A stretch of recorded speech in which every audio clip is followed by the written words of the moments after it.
Turejee huko kaunti nambari 1 ambapo wakazi wa Changamwe na viongozi wanataka kampuni iliyopewa majukumu ya kuendesha usafishaji wa mafuta ghafi kutimiza matakwa yao kabla ya kutekelezwa kwa mkataba mpya na serikali.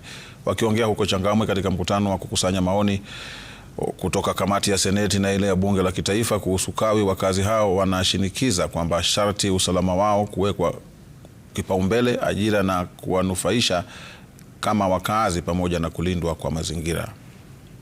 Pengine iinuke na inawili vizuri, halafu tusikie kama inauzwa kama vile KPLC.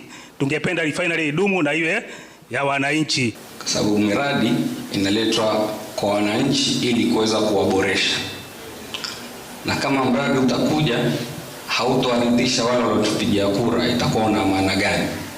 Sasa yale mliozungumza hapa nitayabeba vile vile mliozungumza, nimpelekee gavana, siku implementation ikifanywa yeye pia aiketik. Watu wangu walisema wataka hivi, kama hijatimiza noma. If we keep on killing these industries, we are denying our people opportunities to get employment. Na watu wakiwa hawana kazi, kitu itabakia ni nini? Ni kula mogoka, ama sivyo?